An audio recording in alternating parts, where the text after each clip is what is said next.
Good evening! It's New Year's Eve, and this is episode 57 of Easy 8's Online Painting Club. My name's Danny, it says it right down at the bottom of the screen. I hope you're all well. I still have a creaky chair. I'm really sorry about that. I still have a really tinny voice. I'm really sorry about that. I've been playing around with the camera a little bit today, so the brightness levels might be a little bit different than what we're used to. Let me know what you think. I'm really sorry about the quality of the chair. It's just the way it's going to be. Out of this world, models and minis. Good afternoon, everyone, from John Takas, guys. If you've been over on our Facebook page over the last few months, you would have seen John making comments over there and over on our description, the comment section of a lot of these videos. Hi, John. Welcome to the show. Thanks for coming along live. It's really nice to have you along for the ride. I hope everyone had a great Christmas. I had a fantastic Christmas. I'd love to know what Santa put in your stockings this year. I'm going to show you a little bit about what I got in just a minute. If you are new here, Easy 8 Online Painting Club is not a tutorial of any kind. There's loads of that already out there.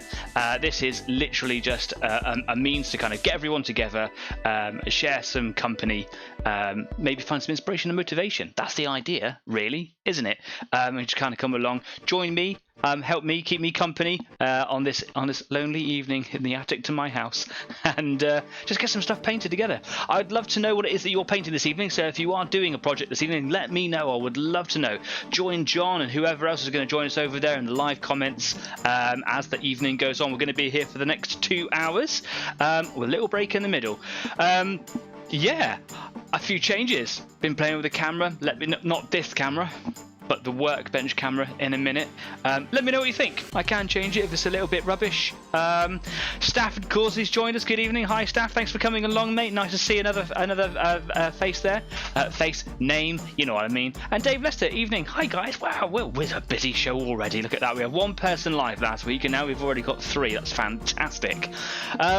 Yeah, after trying to do it almost for a year, I've got my mobile phone working as a stream deck, so now I can push buttons and I can do things like this. If you like what we do, maybe give us a thumbs up, a like, or a follow on Facebook, because we're not just here on YouTube, we're on Facebook as well, and subscribe. That would make me really happy. Brilliant, I can do it from my phone. Look at that. It's never really worked before. Today, the gods are on my side. Thanks, gods. Brilliant. Anyway, enough of that rubbish.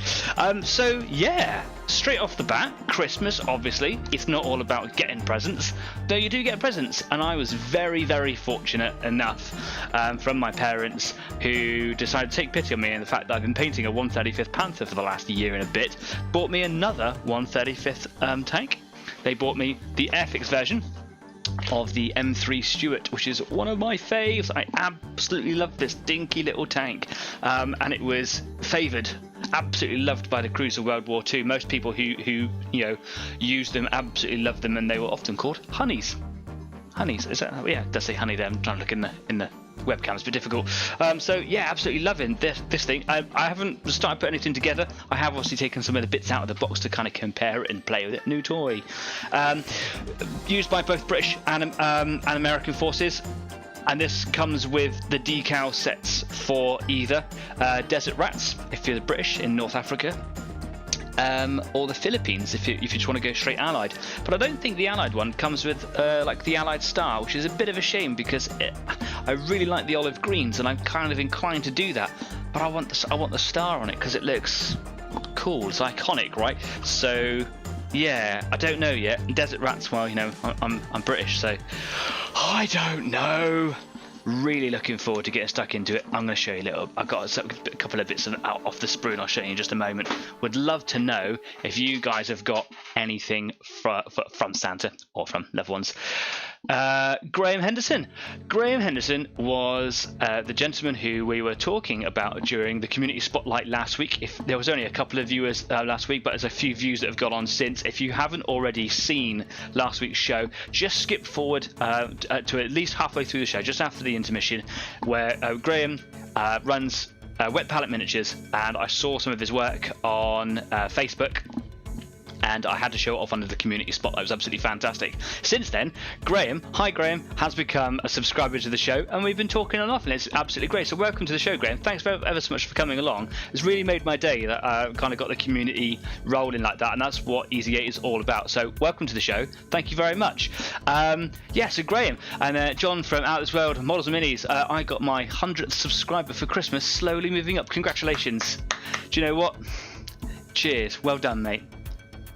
100th subscriber. And he goes on to say, I'm working on the shuttlecraft Galileo model kit, also editing 2 videos to hopefully get up in the next week. Brilliant. I will be going over and have a little look at that.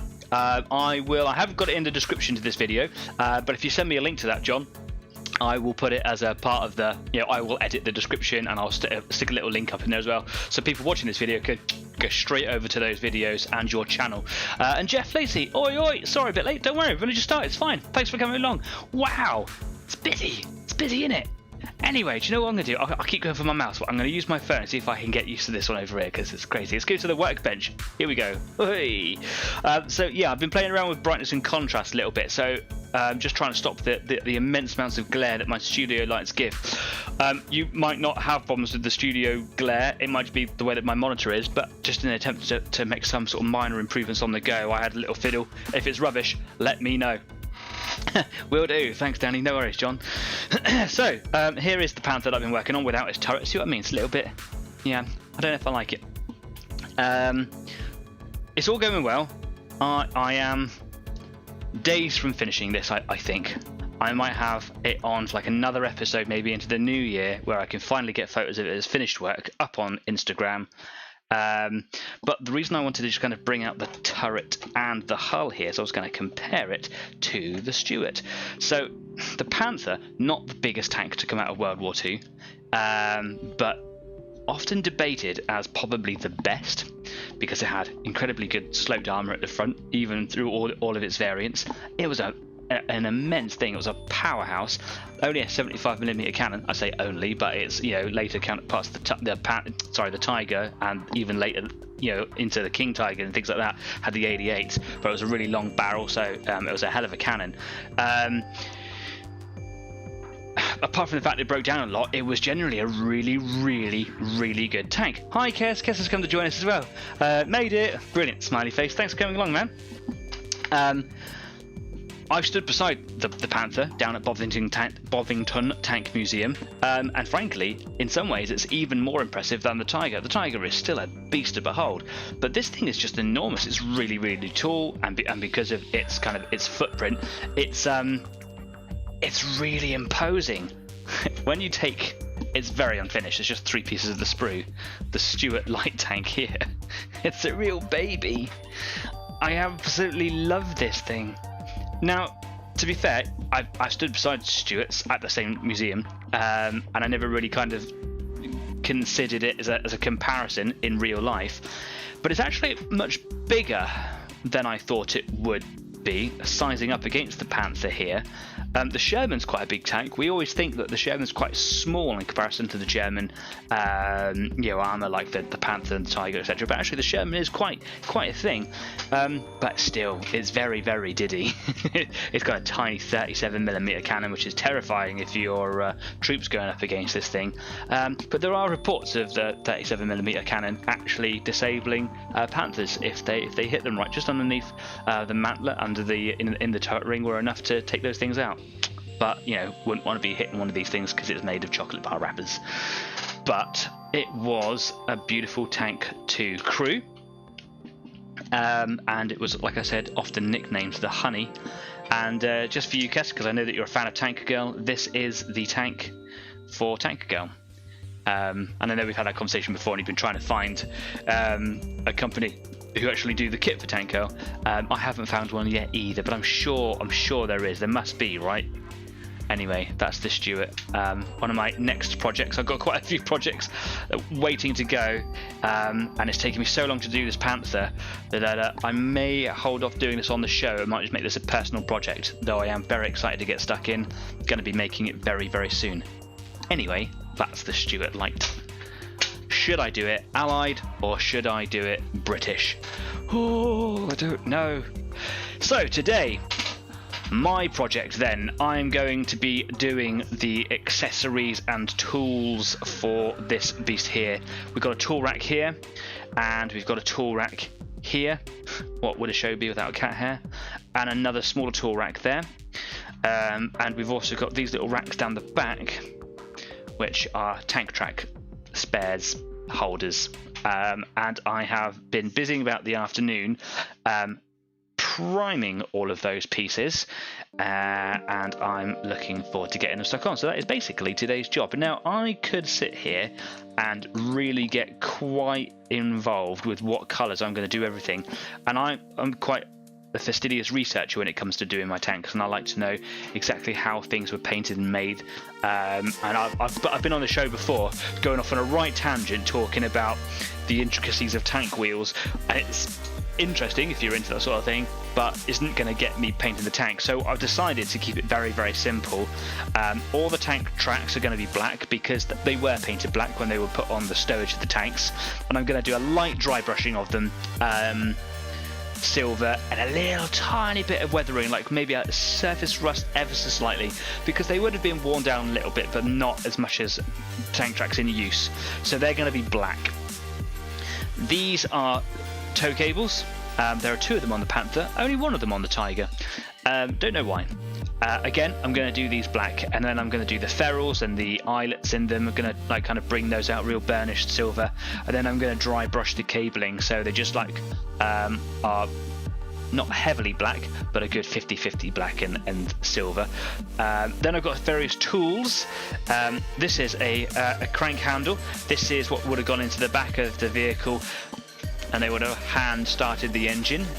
Me and Jeff went and watched Tiger Day at Bovington Tank Museum and saw the world's only fully operational Tiger tank, and they actually started it up first go with one of those in front of a live crowd. That must have been quite hairy.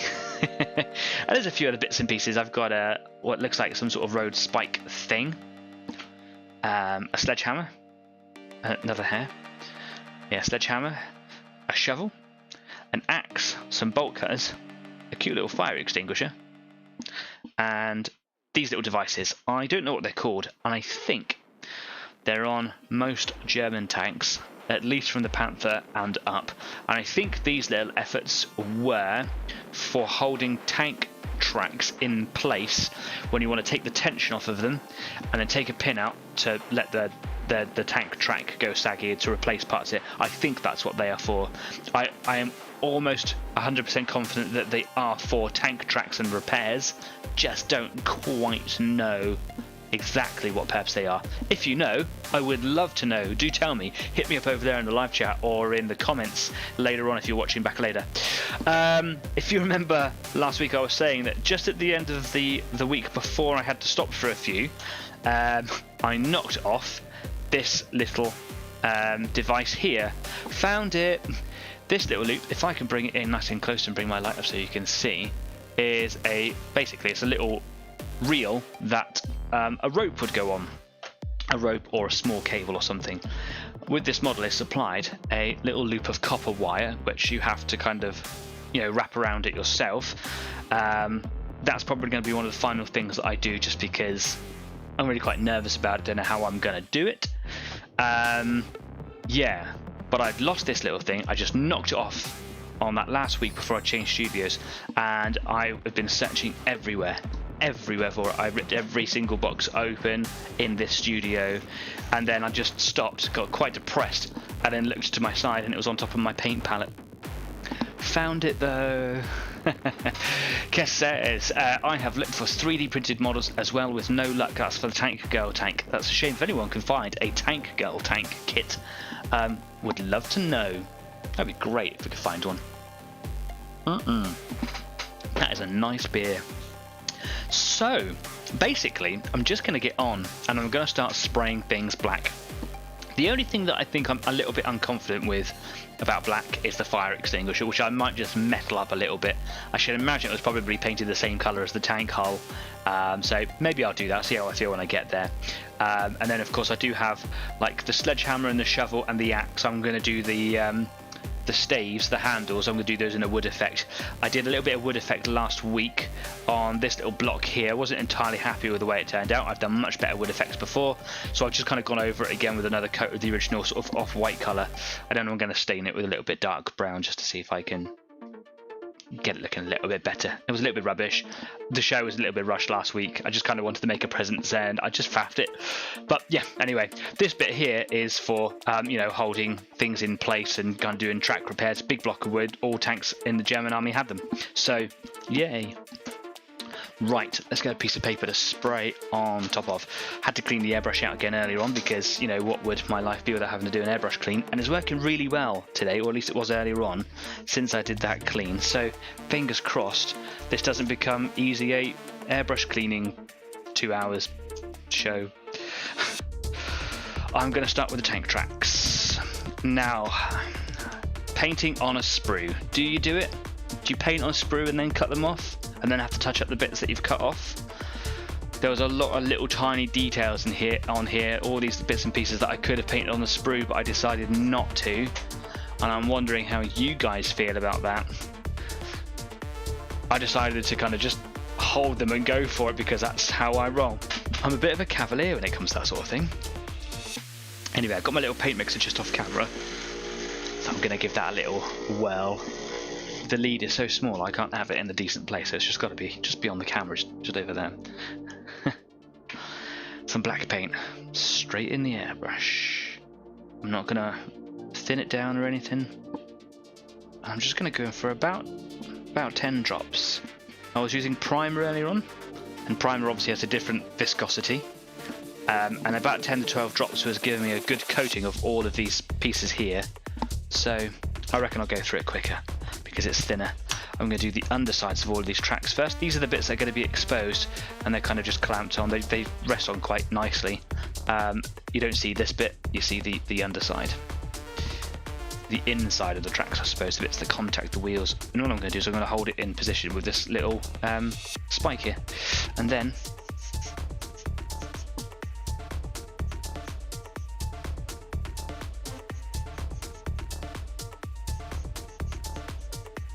there we go. I was just earlier on when I was priming these, I was feeling quite happy because this tank has been going on for so long. I've been panicking about it. I've been researching things and faffing and just not doing it fast enough. It's taken me a year, over a year, man. I've had a couple of stops and done other things in there as well. But it just feels like progress was just getting nowhere. And is it going to be one of those models where I just spend 3 years doing it and never really do it, and when I call it done, it looks rubbish? But these, I think, are pretty much the last bits I'm cutting off the sprue, and to be painting those things all together with an idea of what they're going to look like felt like the first bit of progress with this model for a long time. So I'm feeling quite motivated and quite excited to get it done now.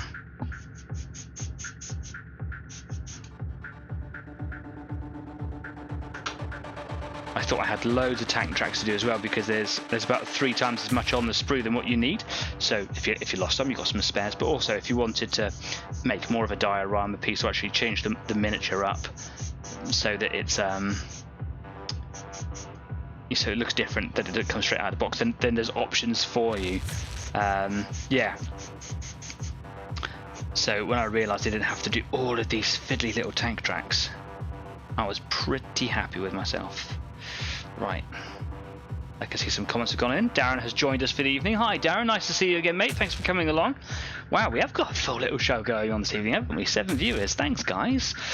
John says, I paint small parts on the sprue just so I don't lose them. Easily lose a part, and if it goes flying, especially since I have grey coloured rug. Imagine trying to find a GW part. Oh god, yeah, you know, you give me anxiety just thinking about it, mate. The thing is that little piece that I lost that holds that coil of wire on isn't the only piece that I've knocked off of this tank. I have had a couple of little accidents throughout the whole building procedure, just because I'm clumsy. but the machine gun that fits on the bow that goes in the front, I don't think that the glue actually made contact with the plastic properly, so I didn't like knock it off by being a klutz. It just came out.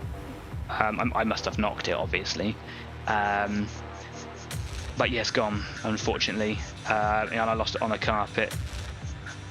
I couldn't find it, and I did actually meticulously with my partner, who was very helpful.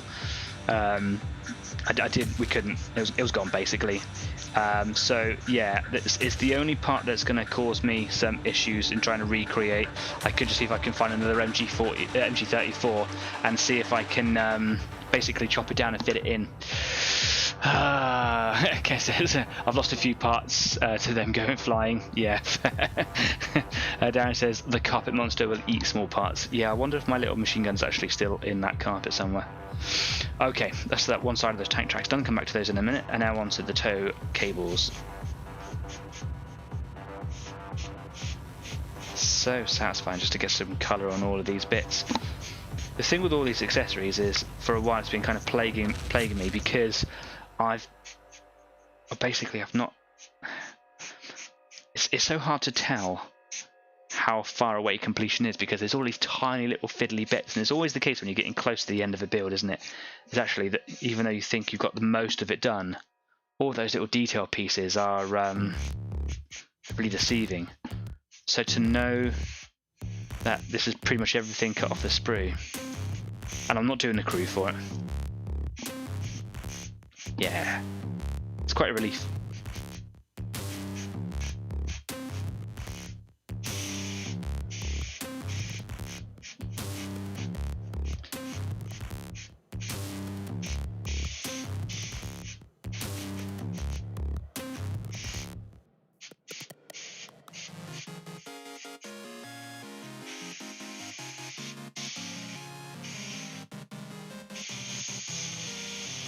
Lovely, cool. John says, I try to avoid tweezers with small parts. Yeah, there are some really nice tweezers out there on the market as well, aren't there? And I have been thinking about getting a decent pair. I think they would help me with some pieces, but I can imagine a lot of these tools just pinging off somewhere into oblivion. But maybe like just kind of pinning things down, like using them as almost a set of forceps to hold down things, might, kind of like what I'm doing now with this little device. Like a decent pair of tweezers might be quite helpful there. Darren says, what part of an MG34 do you need? I've probably got a spare. Basically, everything but the receiver, so just barrel sticking out at the end. If you've got one spare, would be really nice, actually, mate. I'm sure I've got one, but I think it's because it's an infantry one, I think it's got parts on the muzzle that don't look right to me. So I'll show you in a minute. Like after the break, I'll have a little rummage. It's just down there, and I'll pop that bad boy out.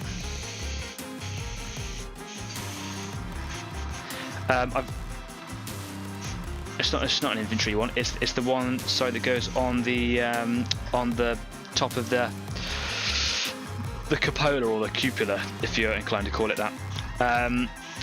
They are actually quite uncommon to find mounted on the tops of tanks. They would have always been most commonly mounted on the inside, and you rarely would have found them with both. And I think that goes for allies as well.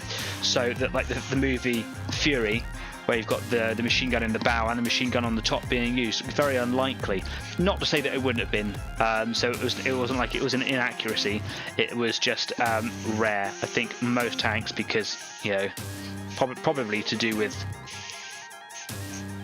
the quantity of weapons that they had, not everyone had two. And when you could fire it from the safety of inside the hull, fire it from the safety of the hull, right?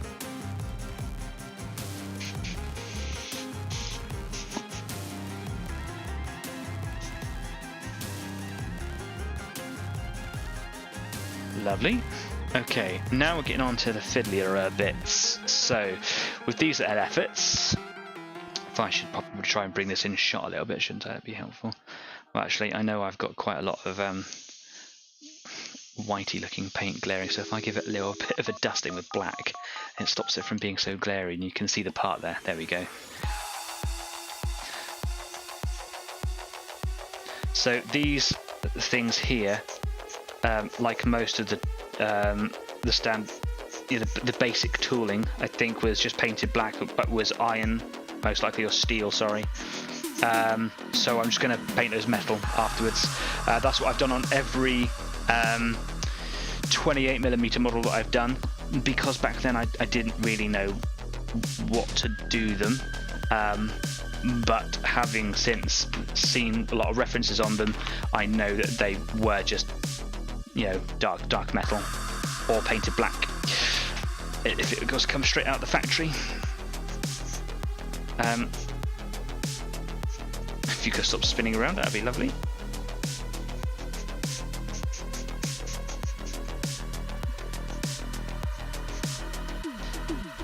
And that's actually the same with that block of wood that I was saying that I painted the wood effect last week. They were very, very commonly painted glossy black, probably to protect them more than anything. I've decided to paint my wood effect because I prefer it. it's the answer to that.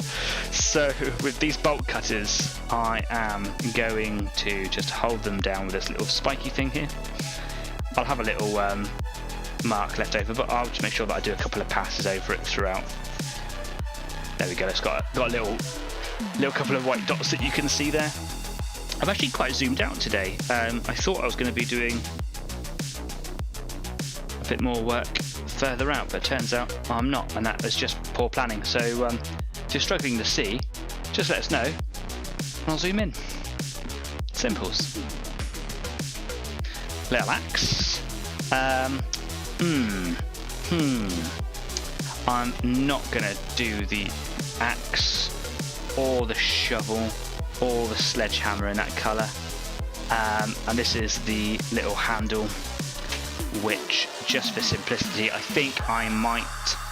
Do you know? I'm not gonna do No, I will. I'm gonna do simplicity. I'm gonna paint it black and then dry brush it silver. Oh. And that's what we're talking about, things flying.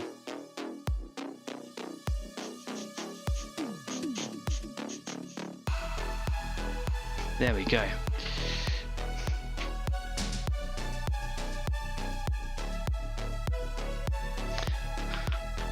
And then I've got a fire extinguisher, which I'm going to be a crude Luddite, and I'm going to do it in my thing. As you can see, I've got grey all over my thumb from earlier on. I'm not one of those painters that wears gloves when they're painting. I don't really mind getting paint on me. It washes off, and it's my craft, man. It's what I do, so I don't mind getting involved with my paint. Oh, I've got a spike as well, haven't I? Road spike. There we go. So I don't mind having paint on my fingers. And it saves the environment, not having to throw them out all the time. As cool as it does look to have like black gloves, and I do have access to them. I mean, I have access to everything. I have the internet, but where I work, we have them. And I just, they're cool, and I don't want to be cool, because not being cool makes you cool. And I don't want to be that guy. Not saying that it's bad if you are one of those people. Wear gloves, man. You do you.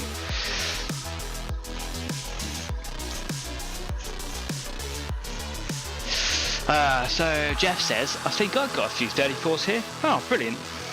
Everyone's going to give me their MG 34s. Thanks, guys.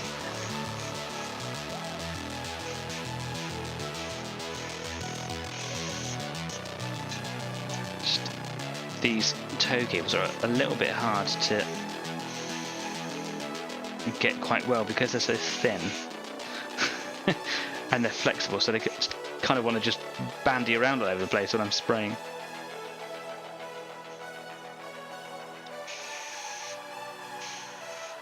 There we go. Right, let's go back to the tracks. I'm going to turn them upside down now, and I'm going to do the undersides, the actual tread bits. I've noticed that my new desk is on a slight lean, so my tools just want to roll away if I don't put them in the right orientation. It's very distressing.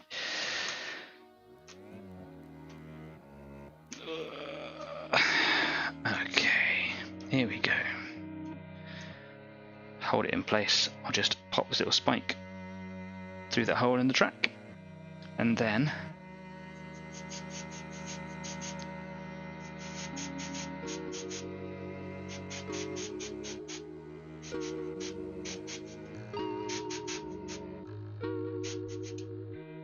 one done. I am going to have to give these like another visit later on just to make sure that I've got good coverage on them.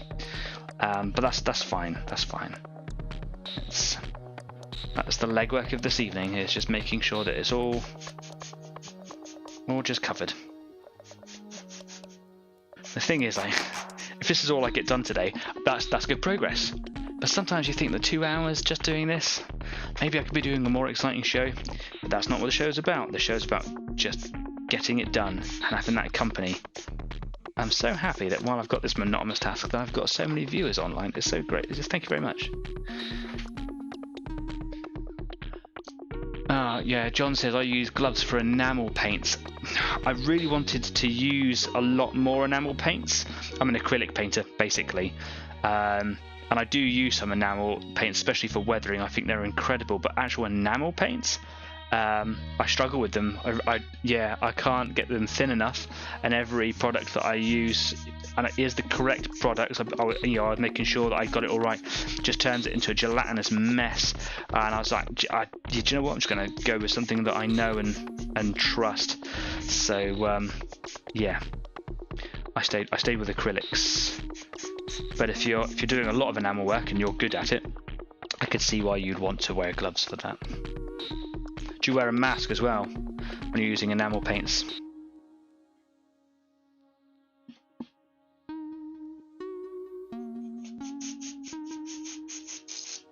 Oh, I'm finally out of black paint. Okay, let's get a bit more.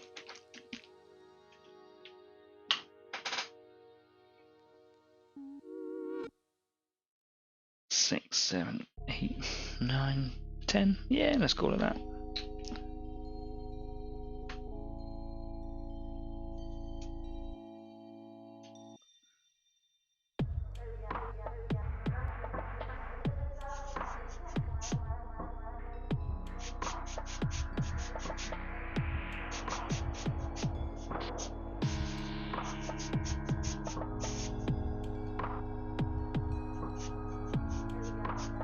I think I've got a slight bit of paint build up on the needle tip of the airbrush there, which for it to be happening only now is incredibly good. I'm just going to get, I found bamboo cotton buds from the local supermarché. I've always felt really bad about using cotton buds in the past because you go through them so quickly and it's just a terrible waste of plastic. Bamboo ones, brilliant. So yeah, little bamboo cotton buds, fantastic. And I got like a pack of 300 of them, so yay. And all I do, I'm going to just get a little bit of cleaner on there, a little bit of 50-50 water cleaner mix. It just makes your cleaner go a little bit further. And I just put a couple of dollops in there, and then I just push them into the needle guard, and then it just nice and gently just rubs the edge of that needle off. I'm just going to see if I can get behind the needle guard there, make it a little bit easier. There we are.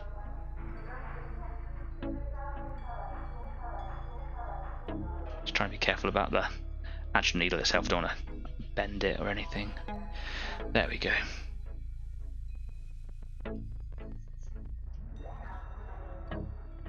Wonderful.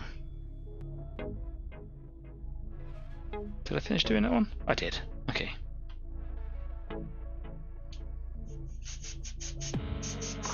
That's much better. Yeah, normally my airbrush, because I've just used and abused the airbrush just through being a bit of a novice, it blocks up very easily, or because I think the needle is quite damaged at the tip. Again, through just being a novice, it has a lot of surface area for paint to cling to and then, you know, dry and clog. So today, the fact that it's being so good is an utter godsend. Right, there we go. Oh, John goes on to say I use as a respirator for enamels, just a mask for acrylics. Yeah, I don't wear a mask. I'm in a large room and often it is ventilated, but I don't wear one for for you know, using acrylics through an airbrush. I wouldn't say I'm doing a vast quantity of it, but if it was a concern I would wear one. Do you think that I should?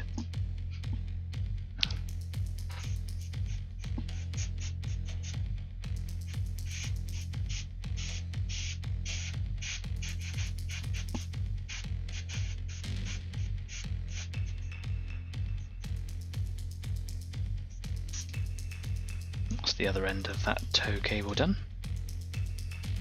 Now time for the other end of this one here.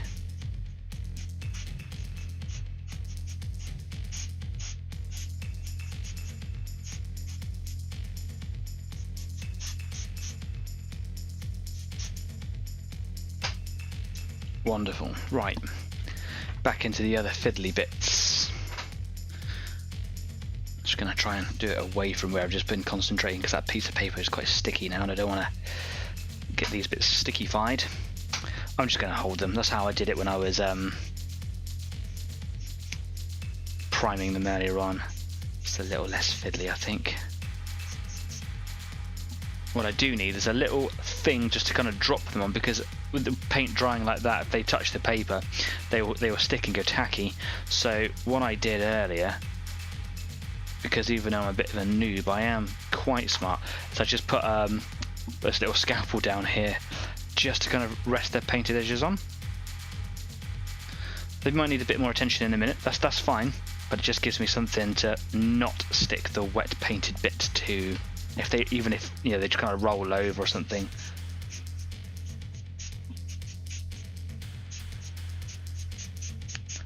It is me being a lazy painter. It's because they're such small and simple painted pieces that I'm not really all that fussed about them, if you know what I mean. If it was something bigger, like the main part of the tank, then I probably would be paying a little bit more attention to it and being a bit more fussy with it. Okay, just going to blast it with a little bit of air, because I think that will help just dry it up before I put it down.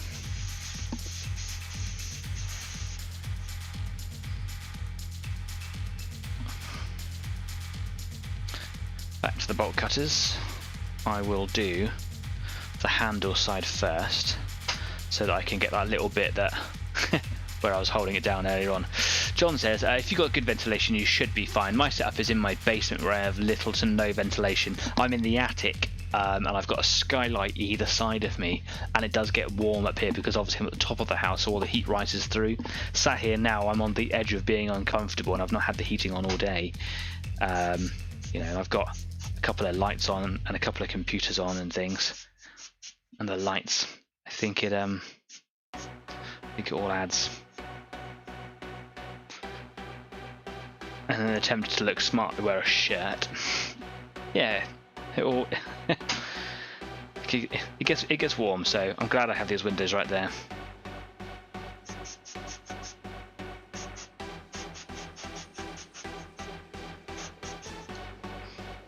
Just a little fire extinguisher, and now back to these little things, which I am going to use my little spike for. I still don't know what they're called. Track pieces.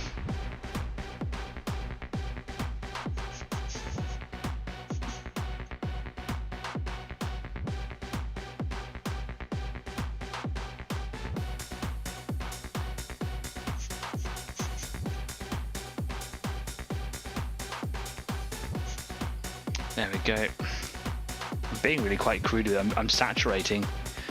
Normally I'd just, you know, give it a light dusting, but again, just such small pieces. They are details of the tank, but they are limited in their detail, if that makes sense.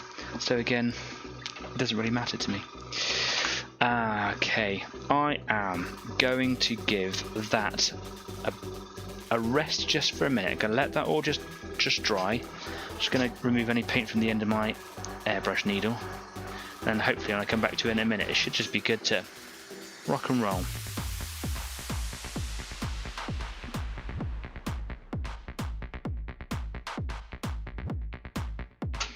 Oh, lovely.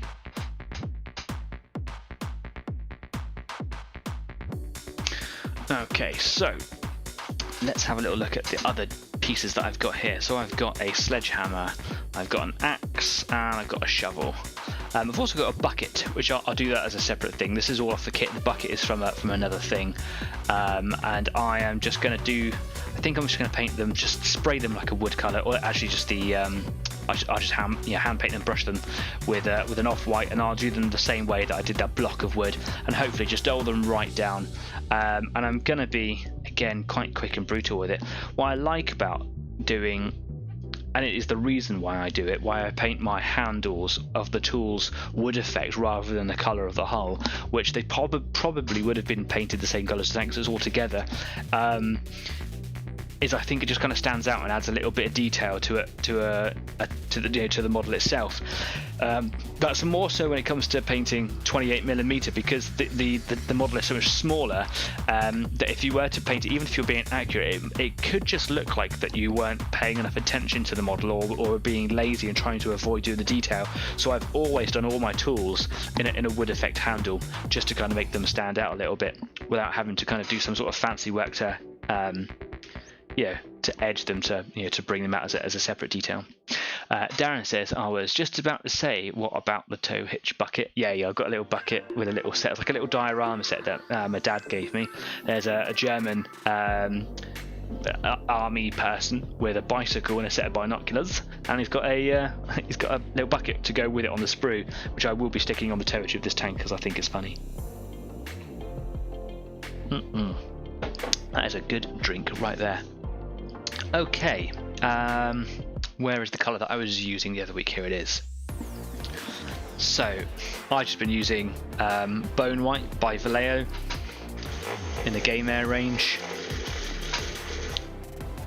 And somewhere here, yeah, I've got, because I haven't sorted all my palettes out even from a couple of weeks ago, I've just got like a little pie dish which I just used to put a little bit of paint on the top. And I'm just going to brush those handles with this colour.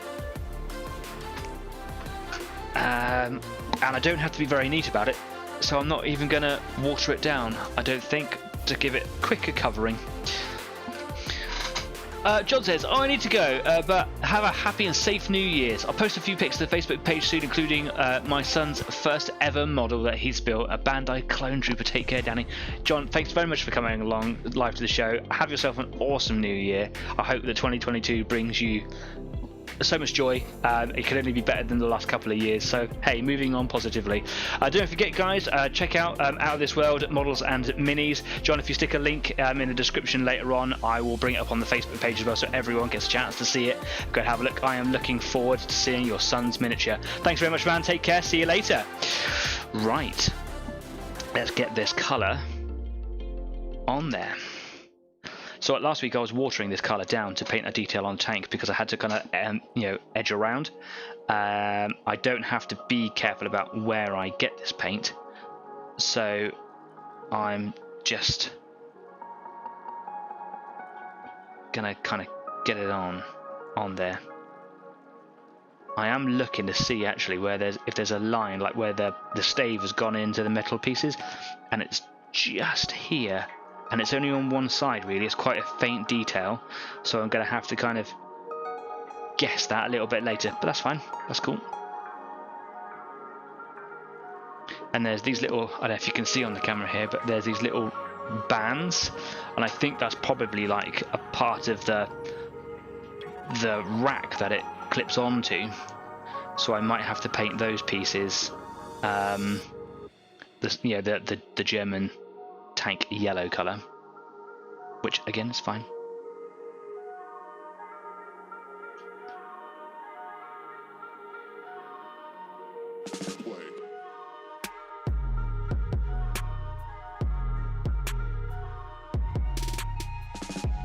All of these tools as well have a facing. That is to say that there is an edge that lies up against the tank itself, and then there's the bit that is shown to you, the viewer. So when I lay them down, I lay them down the side up, so that if anything happens to the paint that I've rested them down on, they you don't see it.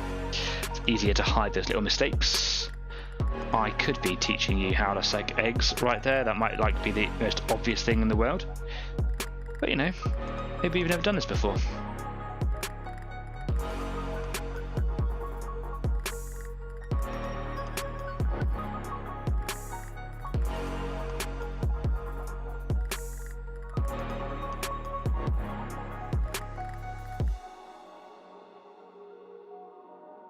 As fun as it is to use the airbrush, I always do like going back to the hand brush.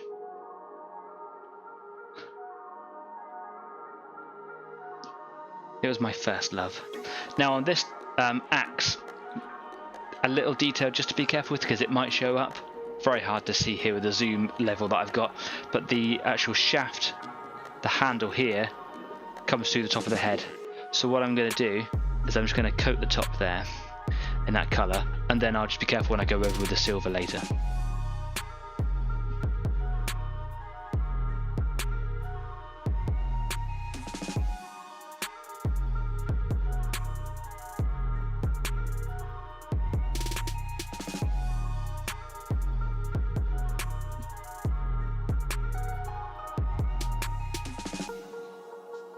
The problem I'm finding here with painting on these pieces is even though I fastidiously sanded them, I'm still seeing little bits of sprue line just along the edges, but hopefully that will all be hidden when it's all together. Hopefully. If not, it'll be forever there reminding me that I'm a really bad painter and model maker. Well, there we go. They're done. Let's put that paint away for a minute. Wash your brush out.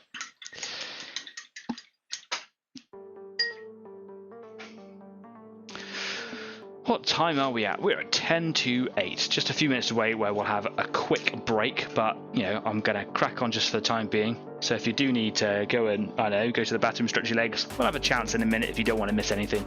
But go if you need to go. Don't just not. That's a really nice beer. I had a lot of beer for Christmas from my partner's gran, who I swear certain thinks I'm an alcoholic. I have enough beers to last me all of 2022. Thanks, Graham. Right, so these little tank track pieces, what I'm going to do now is just in my hand is I'm just going to give them a little bit of a dusting just to make sure there are some little bits and pieces just from the certain angles that haven't been quite tidily hit yet, right on the edges. So I'm just going to just going to give them a quick blast. Just going to make sure the airbrush isn't blocked. Beautiful.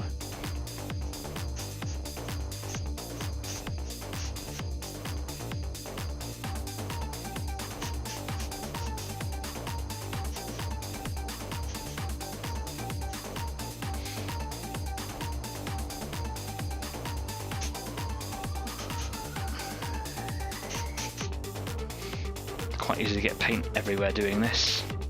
So what I think I'm going to do is I'm just going to do one side at a time. It'll take me a little bit longer, but it'll stop me from being so messy.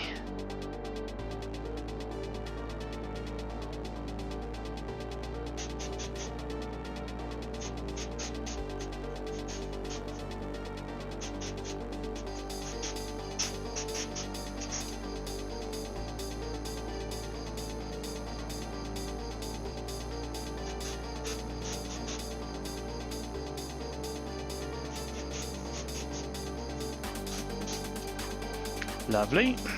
Getting black all over my fingers now.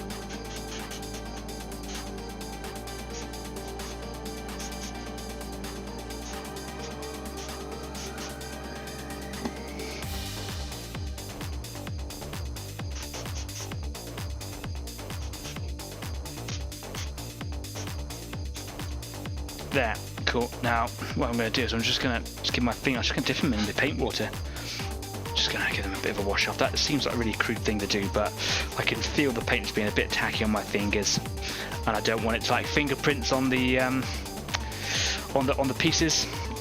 There. Darren says there is an easier way to do the tools, too hard to explain in text. Okay, well, after the show, if you want, I am going to be on the Easy 8 after party over on Discord. If you're interested in the Easy 8 after party on Discord, just below the video here in the description, you'll find a link to all of our platforms, including Discord. It's just a little link on there. If you haven't got a Discord login profile thing yet, it's a very, very simple procedure. It's like setting up anything. It's very, very quick. Just make sure that you read your email that you'll get confirmation and just confirm that you are a human being, just because it's nice for Discord, basically. And then you'll get access, you'll get access to the Easy 8 server and all of the different channels that we've got in there. We've got a channel for every subcategory going. If you just want to put up videos that are tips and tricks, if you've got videos that you want to plug for your own thing, put it up there. It's a community thing. I want it to be available for everybody to kind of put everything together in there. It's all been lovingly put together by Luke, who I don't believe is live this evening, unless you are, Luke. Hi. And yeah, head on over there, because there's a couple of video chat channels on there, and I talk to a lot of our community over there straight after the show. So yeah, come on over, have a chat, join in. Hopefully Darren will get a chance to come on over. And Darren says, nope, I'm made of wood. Okay. Right, well, while that's drying, I think now is a pretty good time to disappear off for a quick break. I'm loving having the controls to my side, it's fantastic. My music is a little bit loud again in my headset. I'm just going to pull that down a bit there we go. Yeah, so if you need to go and have yourself a little break, if you need to go stretch your legs, go refocus your eyes, go to the bathroom, now is opportunity to go and do it. We will be back in about 10 minutes, and in the meantime, go and change your paint water. We'll be back in 10. See you soon. Bye-bye.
Welcome back.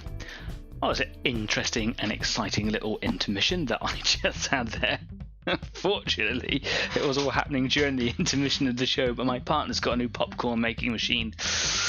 And the fire alarm or the smoke alarm went off in the house, and it's a very noisy machine, and there is popcorn everywhere. Too many kernels in that machine, that's for sure. But hey, it was funny. Anyway, yeah. Wow, hope you guys had as eventful intermission as I did. I had a couple of more goes at just kind of spraying. Oh, the door behind me just went. Had a couple of goes at just spraying some of the bits and pieces behind, that I've been doing throughout the show. I think they're all pretty much just needing like maybe one more little coat, perhaps. Just a little dusting here and there, just to make sure that I've not missed any things. And then I'm going to dry brush with silver. So yeah, pretty exciting stuff. If you are interested in learning Darren's unique or helpful way of doing tools for, I suppose, any model, it doesn't even have to be tools, it could probably just be, I don't know, small detailed parts. He's going to kind of inform me on how to do it in the Discord Easy 8 after party after the show, so come along if you haven't already signed up to that. It's a great opportunity to have a chat with the rest of the community that's out there. You don't have to be involved in a video chat or even use your voice. You can just tippy tappy if you want to, and just kind of get involved in the chat if that's for you. Cool. What we need to get onto is another bit of community spotlight, and I need to offer my apologies, and I wonder if this has been spotted by even the person who I'm going to apologise to. But last week, even though there was only one person live, hi Kes, I spoke about our spotlight person, and I spelled their name wrong. I didn't just spell it wrong, I actually used entirely the wrong name. It's very similar. So to Graham Henderson, I sincerely apologise for calling you Graham Anderson. I know your name, I wrote it down. I must have just been in a bit of a rush last week, and I only noticed it when I often review my videos back, just have a little quick flick through sometimes. And it actually surpassed me during my little flick through. It wasn't until I was updating some of the stuff here on the software for the stream today that I noticed it. And I would like to apologise. I don't like to get people's names wrong, mispronounce them, or even spell them. I try to be as professional as I possibly can. It's just plain rude, so I apologise. Yeah, my bad. Soz.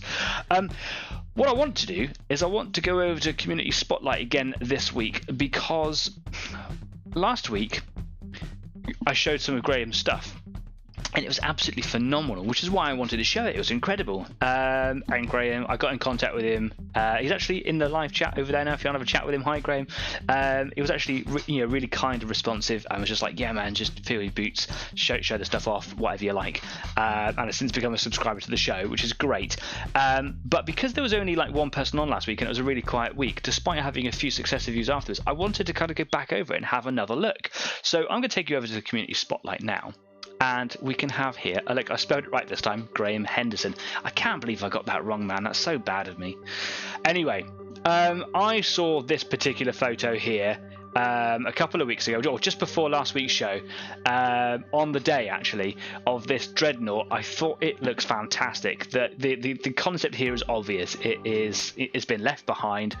It's become a relic of a war of bygone times, and it's a really good showcase of Graham's fantastic ability, pure natural talent, if you want my opinion, to show weathering of various different degrees. You've got metal wearing, corrosion, rust, surface scratches. We've even got build-ups of grass, and this is only a work in progress. So imagine where this is going to go. I started chatting with Graham on Facebook, which is where I saw this, over on Warhammer 40k Terrain and More. It's one of the Facebook groups that are out there. There are millions of them, and you get some really good, unique stuff out there. Graham's stuff just really stood out. A little closer zoom in. Again, this is the photo from last week. More has happened since. I was just kind of looking at it, I was blown away. I'm really into weathering, and I really like subtle weathering. Really heavy weathering can look really impactful, but sometimes just playing it really gentle is often enough. That's not to say that it isn't all being weathered. That is just to say that he hasn't gone crazy with the effects and is just being very gentle, and I think it's really, really good. I checked in a couple of comments to Graham when I saw it, and Graham was talking to me, at that time.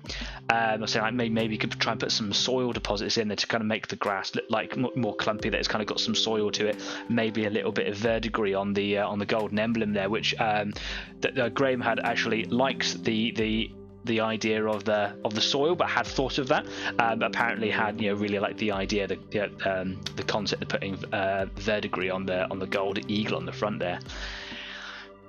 What I like about this, and what I always try to do a lot of my miniatures, is I always try to tell a story with them, especially when it comes to basing and things like that on war games pieces. Is try and tell a story, try and pass that off, and this is doing exactly that. And the comments are still going on that particular post on Facebook. People are talking about the story, saying it must, for Space Marines to leave such a relic behind, has to have been a hell of a war. That to me is incredible. Anyway, we spoke last week about some of the reference shots that Graham was using. There's some really good photos here. I spoke about them last week. If you're really interested, just head back to episode 56, just after the yeah, Graham says, Anderson. You are coming up as Henderson. Are you playing with me? Are you Anderson or Henderson? I'm really sorry, man. Yeah, I like these photos. I love doing research photos. In fact, I can really go down the rabbit hole looking for research photos for weathering. There's just so much resources out there. It's definitely worth doing if you're into it.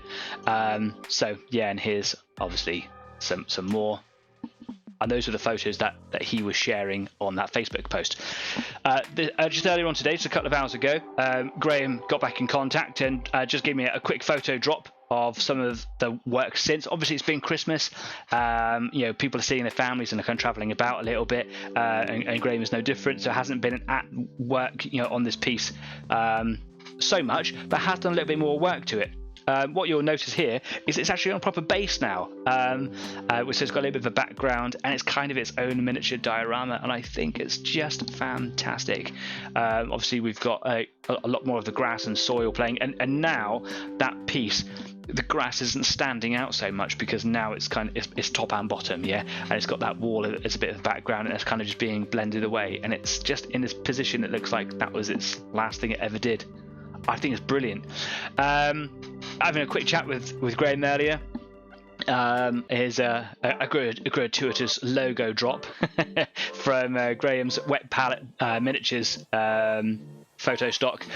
This is the background that he's building up, so you can see that the original piece of terrain there, and then used some really simple techniques, some easy to get resources, materials to kind of build up these vines, this kind of bramble, the ivy, whatever it might be. Done a little bit of weathering there, and it's it's not just that dreadnought that's being absorbed into the background. It's the the environment, sorry, but it's it's everything. It's all kind of being claimed.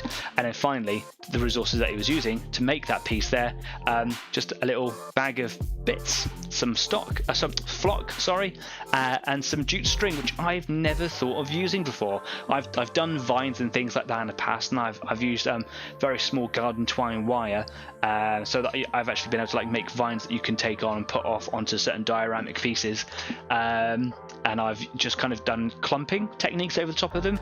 That is a much better idea in my mind. I think that's fantastic. Well done, mate. It's really good. And thanks for letting me use your pictures. If you are interested in any more of Graham's work, do head over to Wet Palette Miniatures, where Graham actually provides a painting service. You definitely need to go over there, even if you're not looking for something to be painted by him. Go over there, have a look at his stuff, drop him a like, because we're a community, we support each other, and it would be great if you did. There is a link at the bottom of the description to this video, so head right down the bottom now. Not right now, we're in the middle of a show, man. Do it maybe a little bit later on. Or if you've got two monitors, multitask, man. I've got two monitors, have you? Drop him a like over there. Maybe drop a little comment on his page and let him know that you've connected from Easy 8. That'd be fantastic. And it's not just this dreadnought, there's loads of stuff over there. Go and have a look and support Graham Henderson. Thank you very much. Just absolutely stoked to have Graham on a part of this show as well. So brilliant.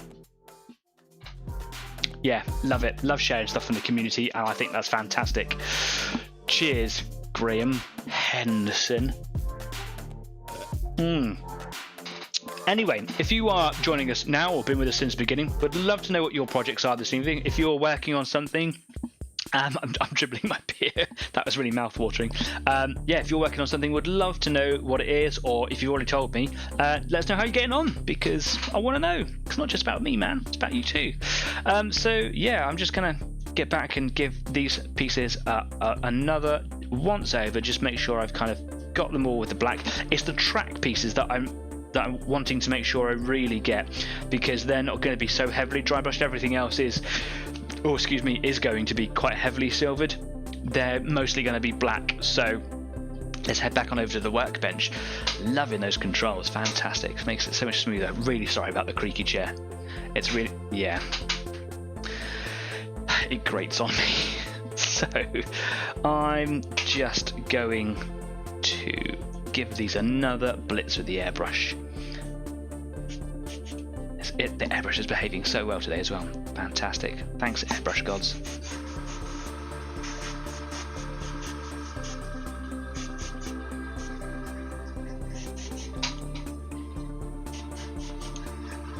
Wonderful. And again, mostly just the edges. I don't know if you can see here. I don't know if the studio lights or the camera's really picking it up very well, but it's all very jet black here. Along the edges, just a couple of missed bits. I think I've just run out of paint as well. Shocker. Oh no, I've just got a bit of a needle block, that's all. Easy to deal with. To be fair, the airbrush has just been sat there. All I can smell is popcorn. There's so much popcorn. Oh, it was so funny. You needed to see it. There were many bowls and it kept on coming.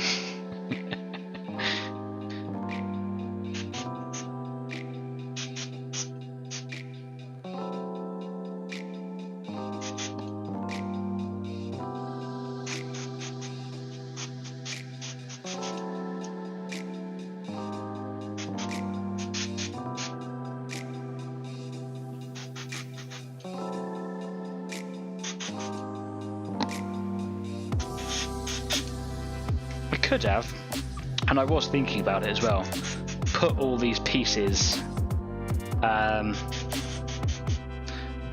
on a piece of sticky tape, like a bit of not a sticky back, plastic, you know, like masking tape, stuck into a piece of cardboard, just all blue tacked them and had them all, but I couldn't be bothered. That sounds really lazy. There's a part of me that wishes I did do that, but yeah, I don't know, kind of get stuck back in. Straight in on the airbrush. If you remember when I did all the wheels to this tank, I had, you know, a right old time with lots of different pieces all kind of sticking out with bits of polystyrene, and this probably would have been much quicker and easier than all those wheels, but I just kind of wanted to get it done.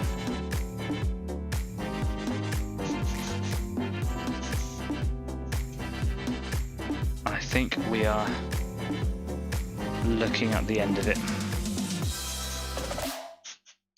Wonderful. Oh yeah, I've still got the these little things, little track clips or clamps or whatever they are. The black is more an undercoat really for these things.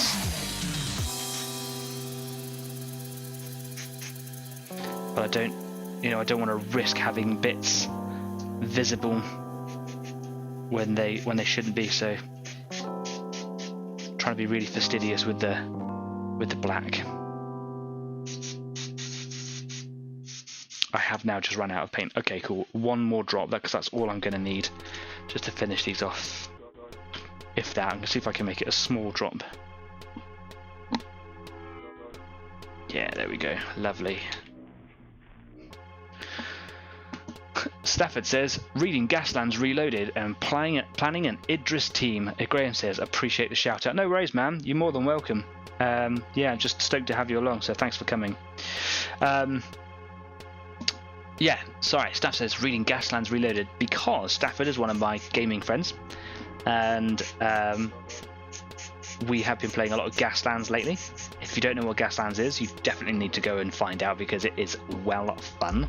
It is a game that has been designed without any models made for it, so you kind of go out and source your own things. And generally the community plays with Hot Wheels cars, and that's pretty much what it was kind of designed in mind with. You go out and buy Hot Wheels cars and do them up if you want to. So we've been playing the game for over a year now, I reckon. Probably I'd like to think that probably we've been playing for over a year. I wonder how long we have been playing at Stafford. And we've never really played a full tournament, and it is designed to be played as some sort of a campaign. So last week when we were playing it, Stafford won, incidentally. But we thought, let's do this. Let's make teams. Let's make proper teams, and let's play a campaign. I've got some work to do to actually get mine all together, but we all pestered Stafford to buy us a copy of the rulebook, so he's got like 3 of them sat at his house right now. That's what he's obviously reading. So you're going for an Idris team, hey? Tell us a little bit about Idris and what your team is going to be built up like. Also, the thing about Gaslands is you don't really have to worry about giving the game away, because it's not like a war game where if you find out what your opponent's got, then you can take something to counter it. It's a race. The idea is to stay away from your enemies or your opponents. Generally, try to win the race, and then if you get closer, then you can shoot them. Idris are speed freaks essentially, so they're small, like buggy-like cars, roll cages and things like that. Often take nitro boosters and things.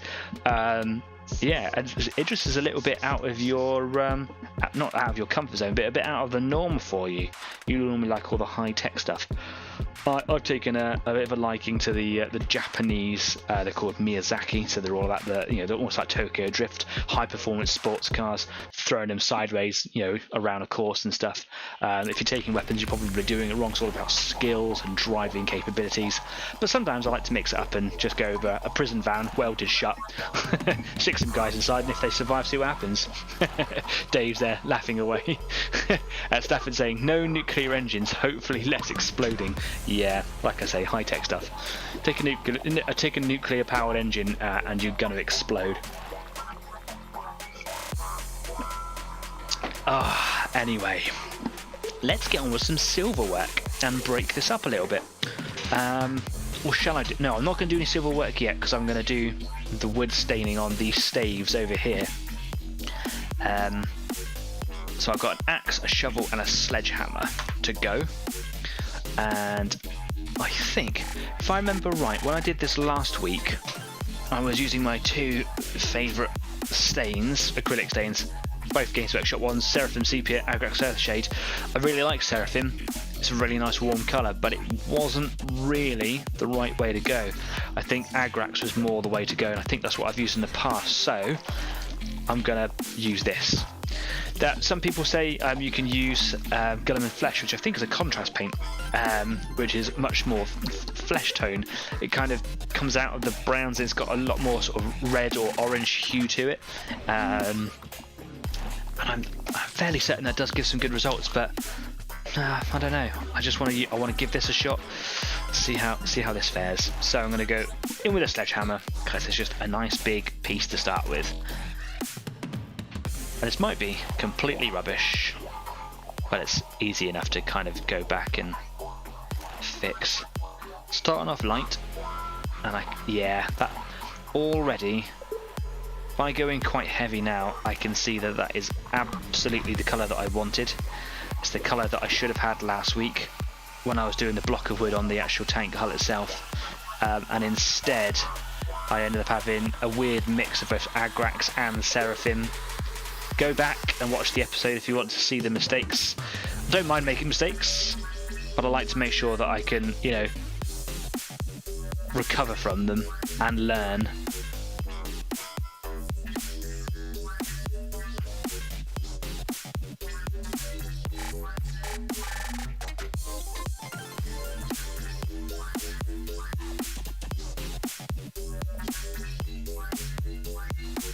Wonderful. And again, I'm going to do my little trick. Don't run away, paintbrush. Stay there. I need to sort the feet out on this desk, I think. I'm just going to pop him down. Just there.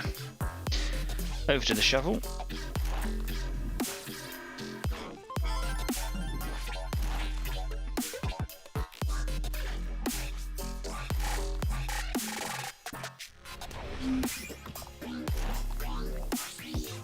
I love Agrax. It's really saved me. It really has. So many occasions.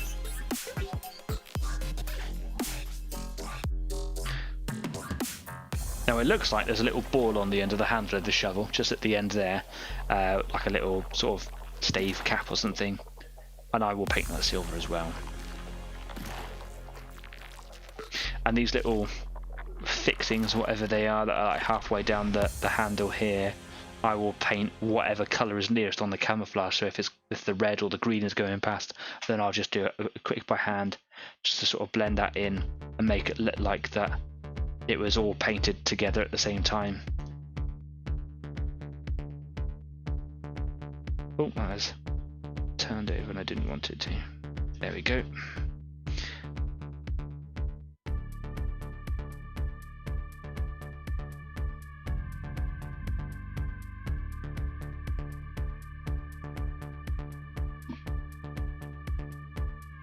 They're looking really good. Right, into the axe. If you remember on this one, I've got that little bit that's sticking through on the head of the axe up there, so I'm going to hold it so that I can get to it all. Make sure that I can put it down the right way as well. So, just in there.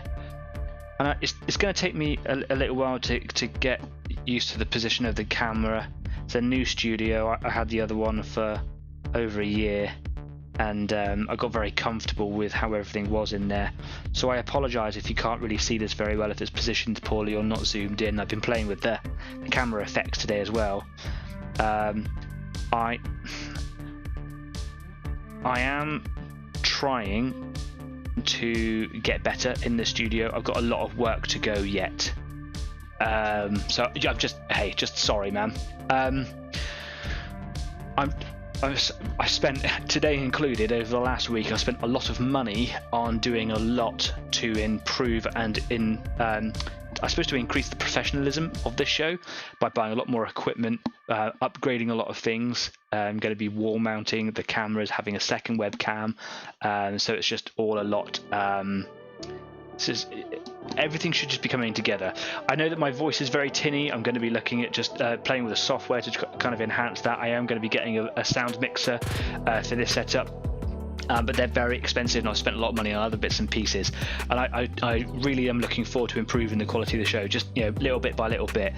This started off as a meager hobby, as a bit of fun to do during lockdown. It stayed with me. It's become a part of my life, this show, and it is another hobby that assists my first love hobby, if that makes sense. Without this show I wouldn't be doing this nearly as much as I want to, so yay for me. I do want it to become much more professional, and it is, I've been running for over a year now, so I should make it more professional, right? Time to start playing the big boys game. So bear with me is basically what I'm saying here. I see Graham's just put in a comment there saying, love the look of the models people have customizing for the game. Yeah, man, it's you can buy models for it, but there's no like, the people who brought the publisher of the game, Osprey, and the makers of the rules, the creators of the rules, haven't like made their own models for it. But there are communities of people out there who've been like building their own stuff, and some of them are absolutely phenomenal. What I particularly like about the rules is that there's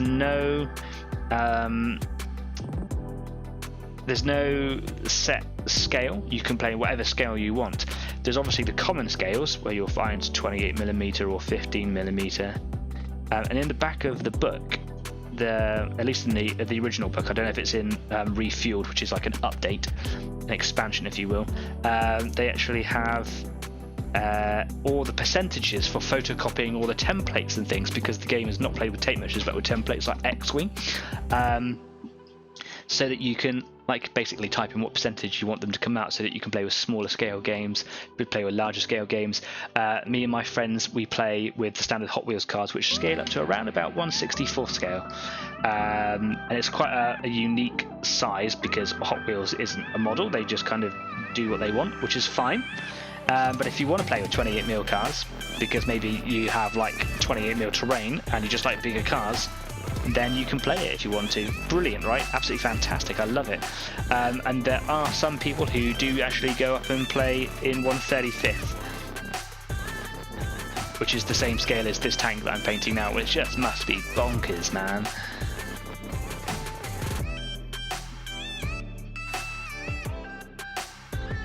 And if you want to, you can just play with any old Hot Wheels car that comes out of the packet, like this little Hot Wheels car. Just looks cool, right?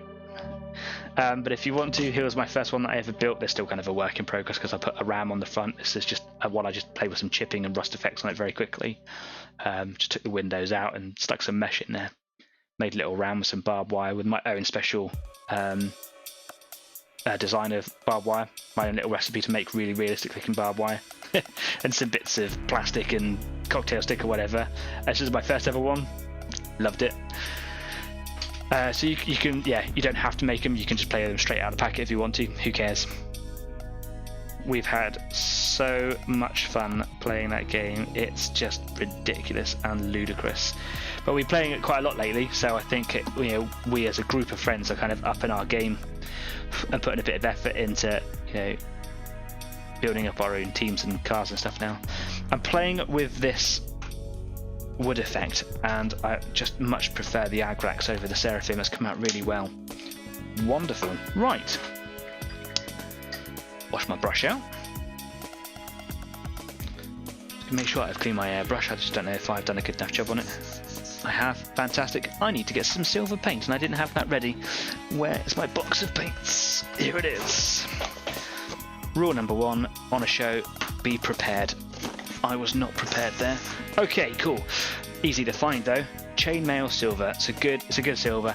I struggle with metallic paints. It's something that I'm finding a lot lately. Is that the more I get into higher quality style painting, that though they are good for war games figures for doing bright color things, actually a lot of the metallic paints are quite rubbish. When I paint my war game stuff, I like to go a little bit more fantasy, and I don't really care what they look like so much. When it comes to realism, I like there to be an element of realism to it, but when I'm painting something like these tanks, I want it to be a lot more realistic, and I would like to be able to get to a point where I'm quite photorealistic, and this is not the way to go. There are lots of brands out there that do much better quality metallic paints. Vallejo do have their own range. AK have an incredible range. If you're interested in getting into metallics, really do your research. There's a lot to be learned, and I would love to do like a whole show or even like a one-off feature on metallic painting. I would even love to get into doing non-metallic metallics, NMM. But that's for another day.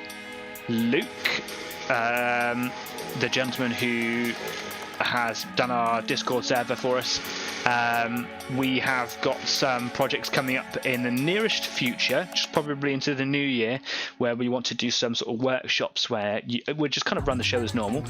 Luke will be a guest, and together we will work on the same miniature, not on the same miniature together, but we'll have the copy of the same miniature, and we're going to really workshop our skills and really try to push ourselves, step out of our comfort zone. So we're going to do skin tones as one of them, metallics is another, and Luke's really keen to do non-metallic metallics. That's something into the new year. We haven't got a date scheduled for that yet, but that's something that we want to be looking at in 2022. So if you've got any kind of excitement for that, shout it out, let us know, because I'm stoked.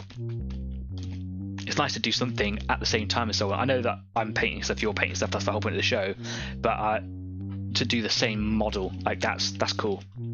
That's comfy. Right, I'm just giving this silver a bit of a shake up. And again, just on the top of this little pilot that I've got here, because we've got loads of those after Christmas, haven't we? Anybody piling on the winter pounds after Christmas? I am. God dear. Right. Again, Not going to water it down. It is an airbrush paint, so it is quite thin anyway. And I'm only going on these little pieces. I'm just going to paint. I've picked up the piece I've just painted. Not the smartest move in the world. I am going to paint the sledgehammer head here. I just want to see if it's what the consistency of the paint is like. Do I need to water it down?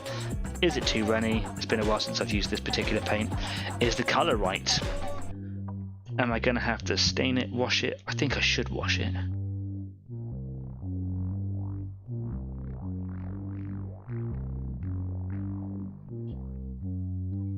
I think I should also water it down as well.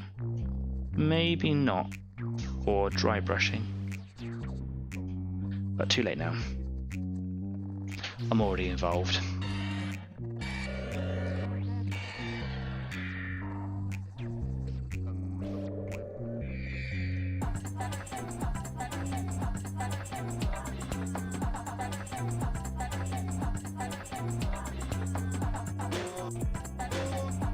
I will take some photos of all this as well, because I know that the camera isn't the best it's ever been, and my zoom isn't great, so you can't really see the detail that I normally would be displaying. So I'll take some photos of this a little bit later on, just after the show actually, and I'll post them up on Facebook, so that if you are actually really interested in seeing what I've done here, then you can have a look, basically. The shovel is a nice little piece because it's got this little band going across it, which is again, oh look at me picking up bits of paint from the staining there. This little band is going to be the colour of the tank, so I'm just going to paint up to that line, and then just the other side of it there. I'm going to have to wash my hands because I'm getting paint sticking to me, and I'm being a real troglodyte today. I think this is a good colour. I might have to give it a slight stain. It might weather quite well. I might not have to worry about it. So if I was to like use griming paint, then that might be good enough. I'm gonna have to water that paint down just a slight, I think, just slightly. Right, let me just wash my fingers off in the paint water again. I did during the intermission actually go and give my hands a proper scrub, but obviously I've been spraying everywhere with the airbrush, and normally I'd be washing my hands all the time, but it's a little bit difficult, a little bit breaks the illusion of the show, doesn't it, to kind of just get up and go.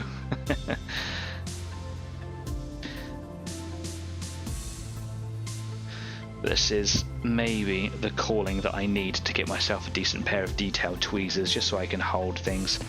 Perhaps I'll learn something from Darren in a bit as well when we go over to Discord, which will be finishing the show in about 20 or so minutes, just over 20 minutes. And if you are inclined, do come and join us. I'm not just saying it because trying to plug the Discord server is great. Come on over there. We have people from all over the world who come and join us on the Discord server, not just after the show. The Discord server is there all the time, so if you find yourself at a loose end, just stick that on. You might you never know, you might be joined by someone. Myself and Kess are on there quite a bit. Luke is often on there as well, and Chris from Germany. So yeah, there was a cat hair in my beer, is now in my mouth. I am not going to use this brush, my expensive Raphael Kalinsky brush, for dry brushing.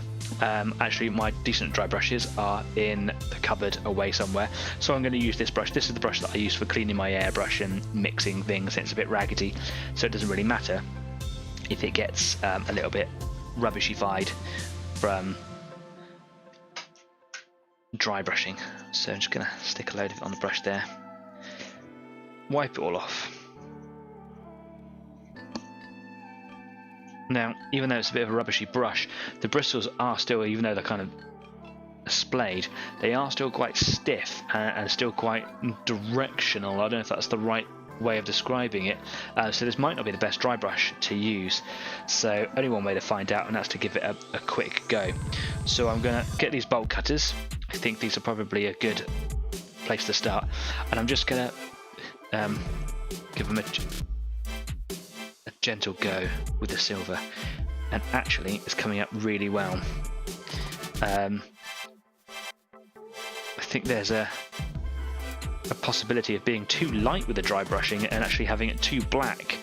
And though I want them to be very, very dark, I do want it to identify as silver. So I think I'm just going to take my time with it. It is an airbrush paint, so it's very watery, so it's not the best dry brushing product in the world.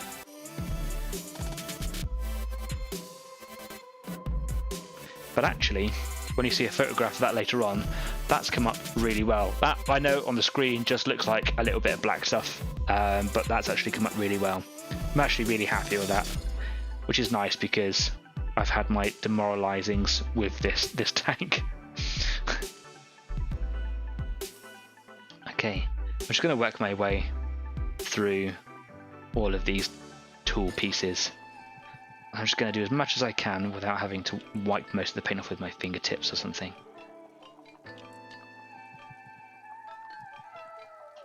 I don't want to go like heavy all in one go either, because that looks like you're just kind of smearing paint. I don't want it to be smearing paint. So it's got to be built up, and it'll only build up if it you know the first little bit is dried. It makes sense when I say it out loud. I don't think I've ever really had that thought process before. So again, a bit more silver there. Again, just rub that off. I've never really had like a preferred material to wipe the brush off on. Some people use a piece of tissue. When I first started doing miniatures back in like the early 90s, it was a piece of newspaper, because that's what my dad used at the time, was a piece of newspaper. Perhaps it's just because we had a lot of it, so it was easy to use without wasting tissue or something. I don't know. But I know that there are some people out there who swear by the material choices, not just in dry brushing but in anything. And I wonder if there is a best performer, something that you probably should be using to wipe all this stuff off on. I don't know. Let me know.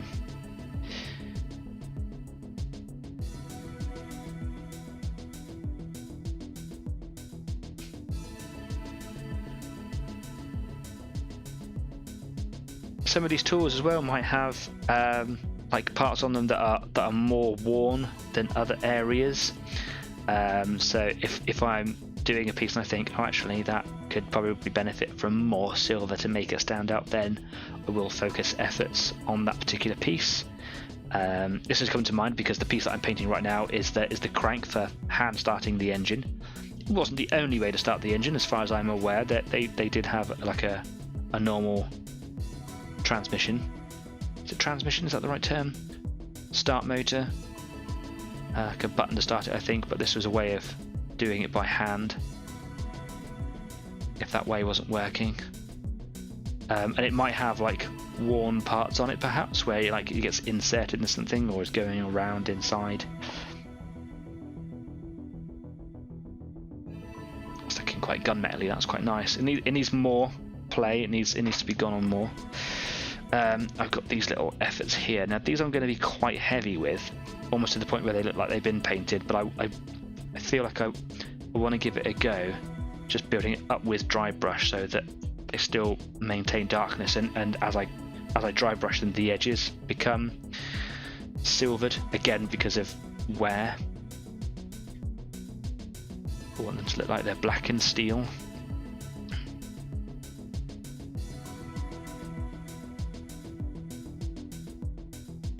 Oopsie daisy. I actually nearly dropped him straight in the paint. That would have been awful. If that had happened and I had ruined the paint on him, it's only one tiny little piece, I would have just dropped him in some alcohol at the end of the show, and in 5 minutes flat I would have been able to start again on it. It's not the end of the world.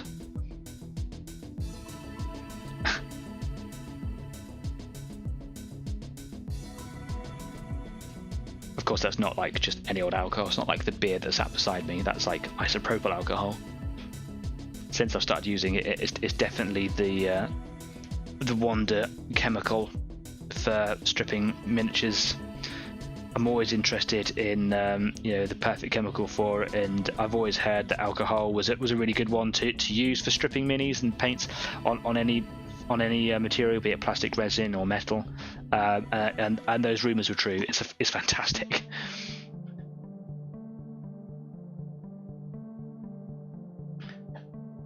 It's so available and it's so affordable as well. You get a litre for about £9–10 on Amazon.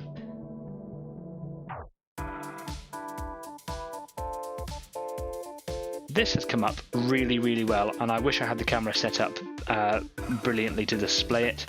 Again, I will take some photos of it all. The dry brushing has really, really paid off. Just bringing the edges out, and it's making it look like it's really, really dark gunmetal steel. And I've got a gunmetal colour, and I just don't like it. It's almost bluey. Oh. If only John was still on to see that. I wonder if I can you see the difference between the two of those there now? On the camera? Probably not, it's all a bit bleached out by the lights. I've got one quite gunmetally and one that is just completely black. Brilliant.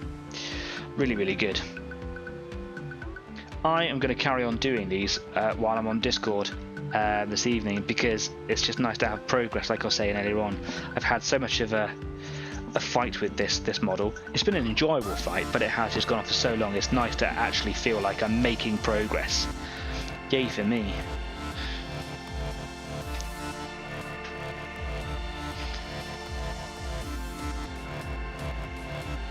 And it's also nice to have this kind of idea in your head, and that when you go and do it, it actually works the way you imagined it. Like, I thought I'll do this by hand, I'll do it by dry brushing, because I got this idea in my head, and it doesn't always come out that way. Normally I go like, what am I doing?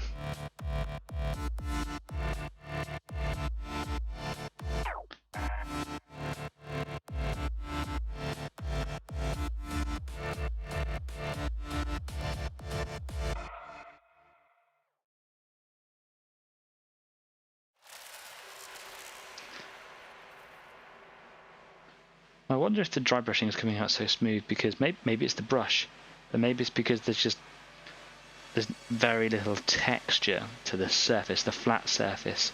Normally when you paint in if you're painting by hand, like by brush, you kind of leave like a paint texture, and then when you're dry brushing you can pick that out.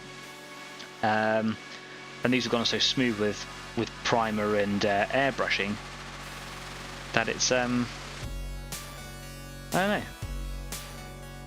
The dry brushing looks different. Graham has said, okay folks, been fun hanging out, have a good new year and catch you all next time. Graham, thanks ever so much for coming along live. It's been wonderful to have you here. All the best for the new year. Perhaps we'll see you in Discord, if not next week, and I'm always around on Facebook as well, so stay in touch. It's been lovely to have your company. Thanks very much. See you again. Cheers now.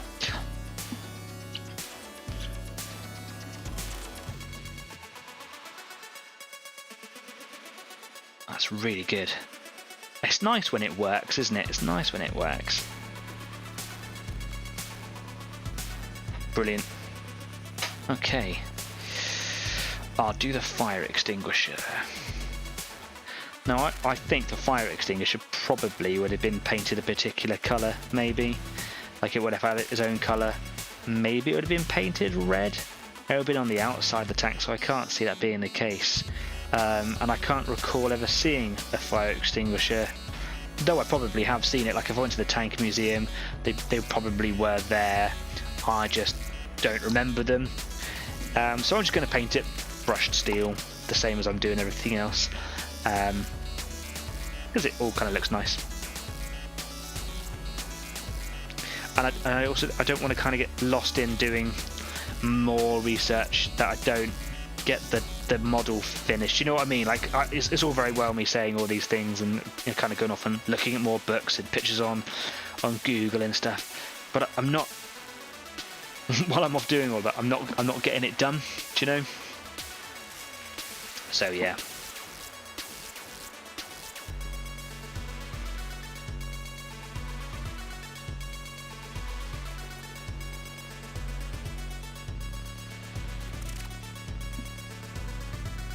That is unless someone like right now goes, oh, here's a picture of a fire extinguisher on the outside of a tank. Or tiger. Panther, sorry. I'm really struggling with my mouth today. Yeah, so if someone like came up with a picture of one and went, oh, this is what they look like, I'd be like, oh, okay, cool, I can do that now. They're coming up really well. They're probably going to need like one more pass. So yeah, really, really happy with it. Really, really happy with it. Go back to the bolt cutters then. I'm going to do the other side of them because I did just one side earlier. Just one side of one end. Because they're quite flimsy and I don't want to be so forceful that I break them. And on these bolt cutters I need to kind of go not just in one direction, but I need to kind of like go up and down and side to side because there's lots of different angles and facets and things to catch the edges on.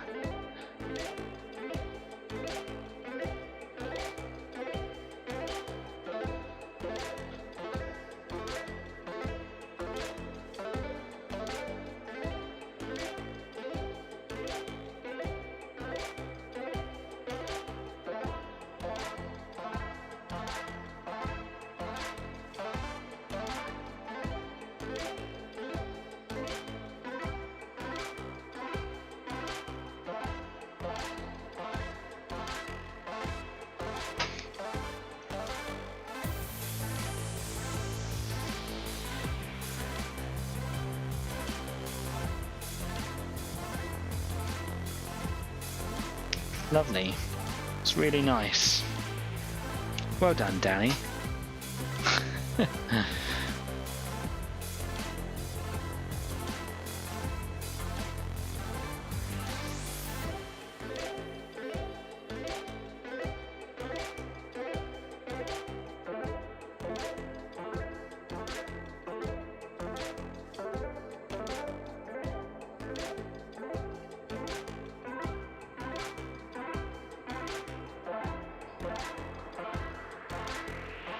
Wonderful. I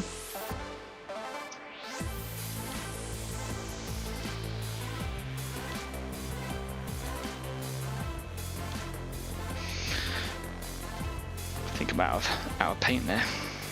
Okay, let's get another dollop on there.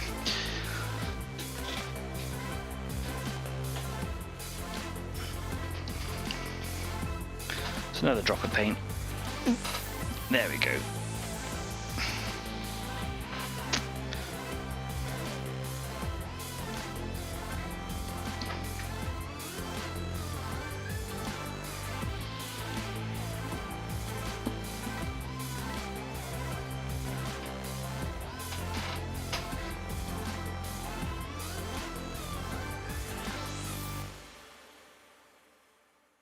I think I've gone on a bit heavy that time. I'll work a bit more off the brush.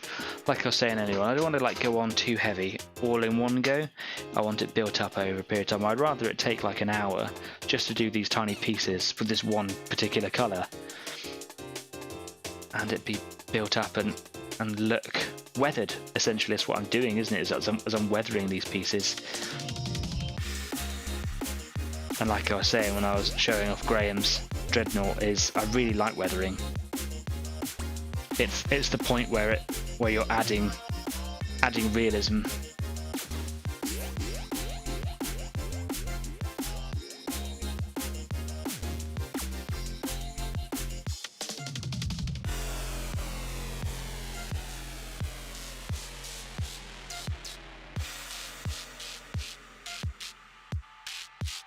Yeah, we're getting somewhere, man.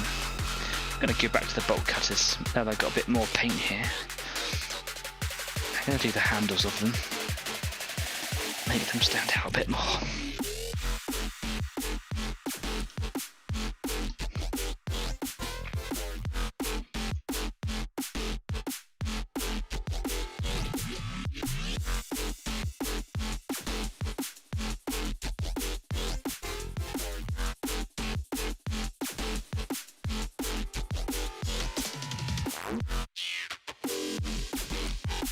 That's perfect.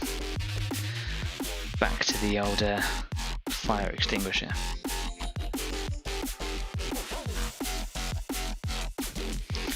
Still going a bit heavy. Take a bit more off.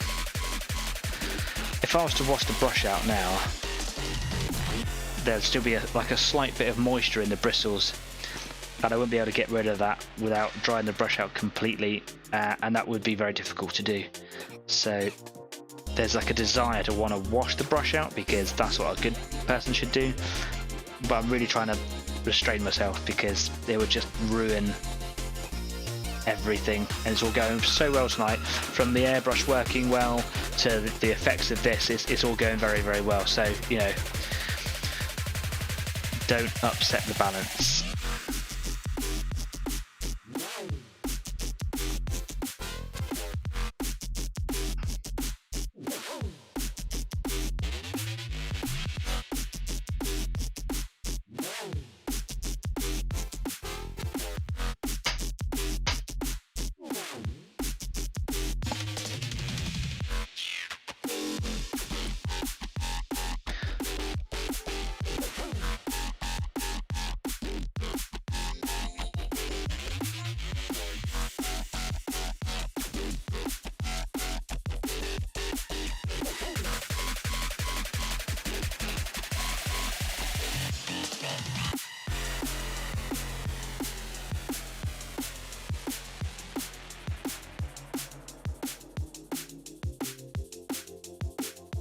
It's looking so good.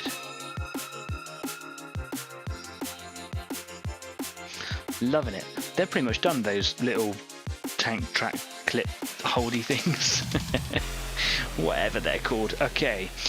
Coming up close to the end of the show now. We're on our way out, but before we go, I'm just going to do one of the ends of these toe hitches, and I'm really going to focus, like building up to a heavy deposit of this silver on the ferrule, which is the clasp at the end here, and then there's this eyelet on the inside as well. There is a name for that eyelet. I actually work with them in my industry quite a lot. I just forget what they're called, but we're going to call it an eyelet for now, because that is essentially what it is. And it basically is just going over high tensile cable steel. So the whole feature is going to be dry brushed, but these particular fittings are going to be brighter, because they generally are, and also just because I want it as a detail, just to stand out a little bit, just a little bit of eye candy.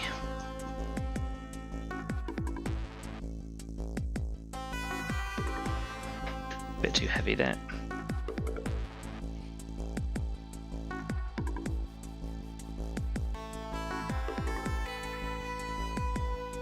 And really what I'm doing with the cable is I'm just relying, as with any kind of dry brushing, I'm just relying on the texture of the cable pattern to really bring the image out, and it's working so well, so quickly already. Very little effort. That's fantastic. Absolutely stoked. I really wish I had the camera set up properly tonight, I really do. My apologies for being substandard.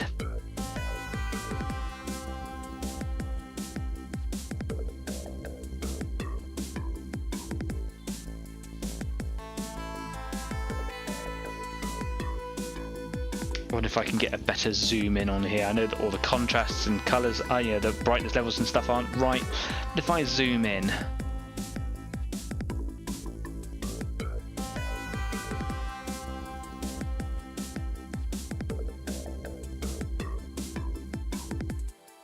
better, isn't it? It's not the best focus I've ever had, but yeah, there we go.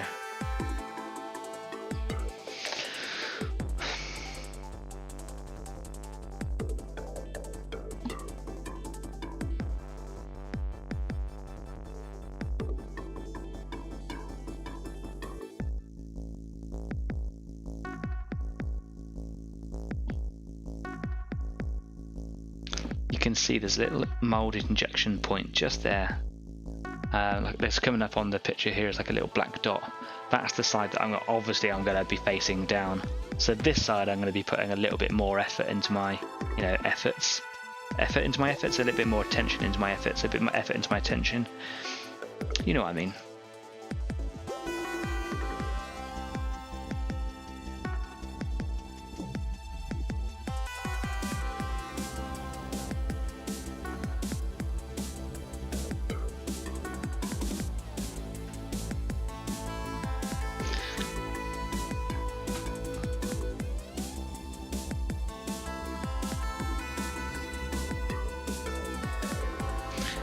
Now I'm using my finger here a lot to kind of like stabilize all of these really thin, narrow pieces.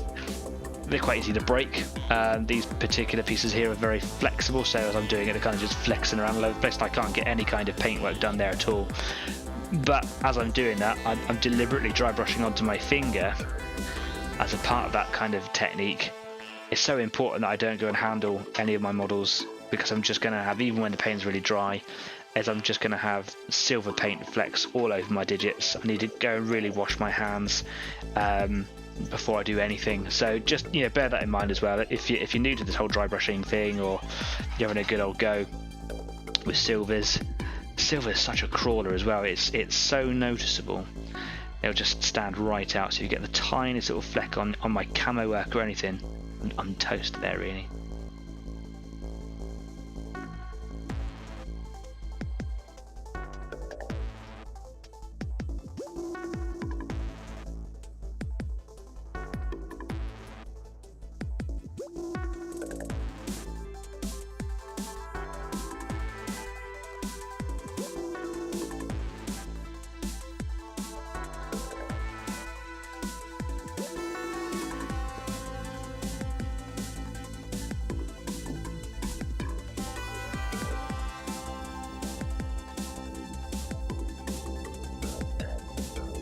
All I'm doing now inside the little eyelet now is just, with quite a dry brush, is I'm just giving it a bit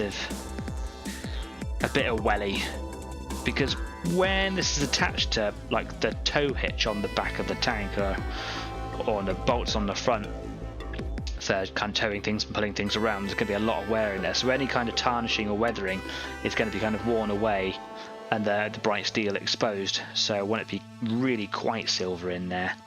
That should be like the brightest part of it, really.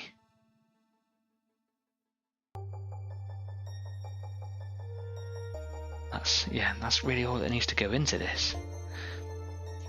Absolutely blown away by how simple and how easy that effect is to achieve, and it's really quite therapeutic.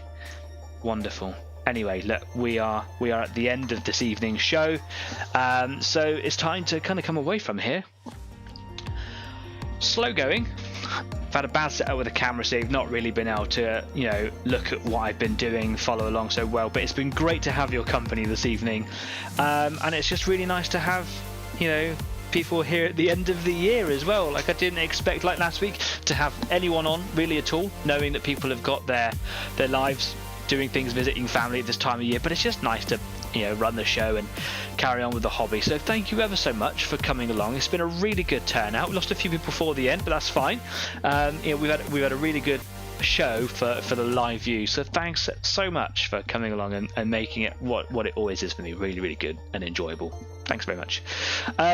Would love to know what it is that you've been up to. So if you've been painting this evening, or even if you haven't been, you've been kind of like, you know, exploring books like Stafford, take a quick photo, stick it over on the Facebook page so it doesn't become like old and abandoned, and let us know what it is that you're doing, and would love to see your progress. So yeah, hit us up over there, that'll be fantastic.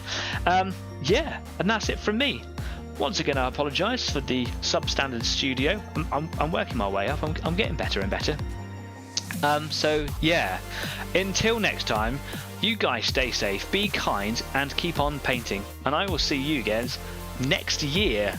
Wow, next year, 2022. See you again. Take care now. Bye-bye.